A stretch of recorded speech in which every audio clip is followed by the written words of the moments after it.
حياة النهاردة مهمة جدا. جربت قبل كده انك تحس انك مش لاقي طريقك، انك مش عارف تبدأ منين ولا حتى قادر تقيم نفسك؟ النهاردة هنتكلم عن الحاجة الوحيدة اللي هتغير حياتك من جوه، واللي هي انك تاخدي نفسك بجدية، تاخدي نفسك على محمل الجد. جملة اول مرة نسمعها، صح؟ انتي مش مهتمة بحياتك، محدش هيجي مكانك يهتم بيها. عشان كده لو عايزة تغيري حياتك لازم تبدأي من نفسك. تعالوا معايا في الفيديو ده عشان نكتشف مع بعض ازاي تقدري تبدأي من النهاردة. يلا بينا نخش في الموضوع. اول حاجة، انتي مش لوحدك في الاحساس ده، في ناس كتير حوالينا بتلعب بحياتها. يعني ايه؟ ببساطة الحياة مش لعبة. كل يوم بيعدي من غير ما يكون عندك هدف واضح بيكون ضايع. الناس اللي مش بتاخد حياتها بجدية بتفقد فرص كتير وبتضيع وقتها على حاجات مش مهمة زي التجمعات اللي مش بتفيد. خدي نفسك على محمل الجد. تعرفي ان حياتك بتبدأ تتغير لما تاخدي نفسك على محمل الجد، لما تبطلي تستخفي بأحلامك وأهدافك. طول ما انتي مش شايفة نفسك مهمة مفيش حد تاني هيشوفك كده. اللي حواليكي هيعملوكي على قد ما انتي بتقدري نفسك. بصي حواليكي، كل الناس بتلعب، مش بياخدوا حياتهم على محمل الجد، او مش بياخدوا حياتهم بالجدية الكافية، وده اللي بيخليهم يضيعوا. ولو فضلتي ماشية زيهم هتلاقي نفسك في نفس الدوامة. الخطوة اللي بعد كده، خدي خطوة وحطي حدود. كل يوم حاولي تعملي حاجة لنفسك تحسسك ان انتي بتتحركي خطوة لقدام.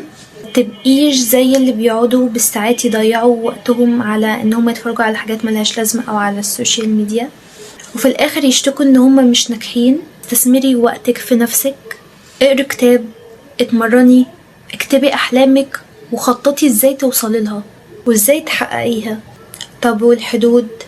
لازم تبقى واضحة وصريحة، ما تخليش حد يتجاوزها. مش كل الناس تستحق وجودك في حياتهم. في ناس بتسحب منك طاقتك، بتبعدك وتشوشك عن أهدافك. دول لازم تقولي لهم لأ من غير تردد ولا ان انت تفكري. إدارة الوقت أهم حاجة، ان انت تعرفي قيمة وقتك. لو ما قدرتيش وقتك هتلاقيه بيضيع في حاجات ملهاش لازمة. كل يوم هو فرصة جديدة ان انت تبني حياة أحسن. فخدي قرارك من النهاردة وابدأي التغيير. افتكري دايما ان النجاح مش بيجي فجأة، ده شغل وصبر وإصرار. ان انت تكوني مستعدة انك تغيري خطتك 1000 مرة ويكون عندك مرونة لأي موقف يحصل لك في الحياة. فيلا النهاردة خدي قرار ان انت هتاخدي نفسك على محمل الجد، مش هتستخفي بأحلامك ولا بأهدافك، وتبدأي ان انت تكتبي كل أحلامك وتخططي ازاي انت توصلي لها. هتبعدي عنك كل المشتتات، كل الناس اللي بتعطلك، اي حاجة بتضيع وقتك. كفاية الوقت اللي ضاع. استثمري في نفسك لان مفيش حد هيعمل ده غيرك. فكري دايما ان التغيير بيبدأ من هنا، من دلوقت، من اللحظة دي. القرار اللي انت هتاخديه النهاردة هو اول خطوة في التغيير.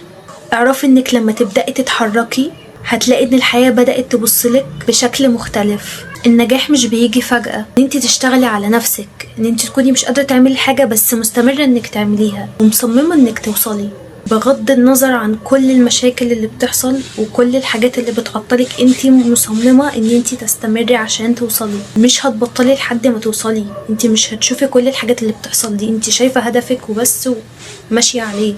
انت ما قدامكيش طريق غير ان انت يا توصلي يا توصلي، مفيش حل تالت.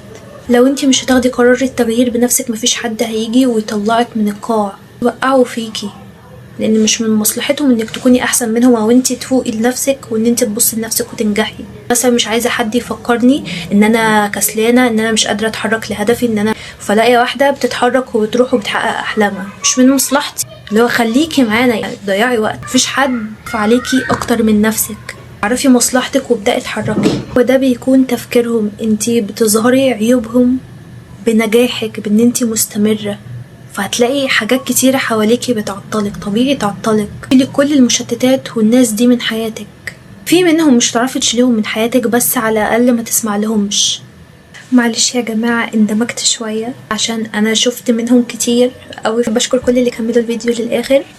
اكتبوا لي تحت في التعليقات ان انتوا قررتوا انكم تبدأوا من دلوقتي خلاص تاخدوا احلامكم وطموحاتكم واهدافكم على محمل الجد، ان انتوا هتمسكوا في احلامكم لحد ما تحققوها. قولي بتتابعوني منين، ولو عجبكم الفيديو ما تنسوش تعملوا لايك وشير وسبسكرايب عشان الحاجات دي بتشجعني ان انا استمر.